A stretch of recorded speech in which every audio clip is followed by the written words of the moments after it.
Hi everyone, here we've got Samsung Galaxy M11 and let me show you how to add a fingerprint to this device.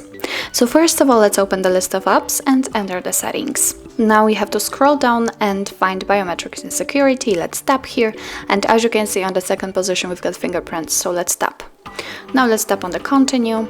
Here we have to set an additional screen lock, so we can choose the pattern, PIN or password. Let me pick for example the pattern, simply tap on the one you want to use, and here we have to draw the pattern, click on continue, redraw it and click on confirm. And now we have to scan our fingerprint. The sensor is located right on the back of our device, it's right here. So let me put it here and let's place the finger on the sensor. Let me do this. And as you can see here, we've got 21% of our fingerprints, so we have to tap on the sensor multiple times in order to add our fingerprint fully.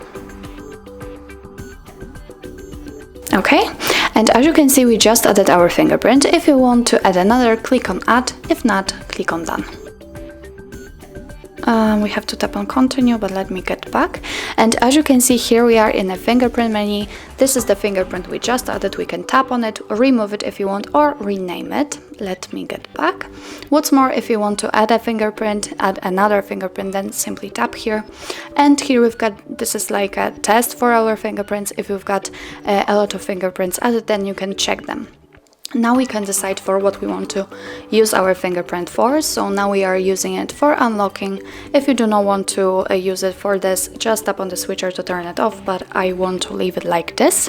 We can use it also for web sign-in or Samsung account. Here we've got some info about unlocking with biometrics. It's up to you if you want to read it.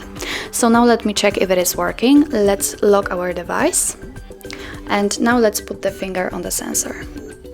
As you can see, the device is unlocked, so it means that we successfully added our fingerprint. So that's all. This is how to add a fingerprint to your Samsung Galaxy M11. Thank you so much for watching, and if you find that this video was helpful, please hit the subscribe button and leave the thumbs up.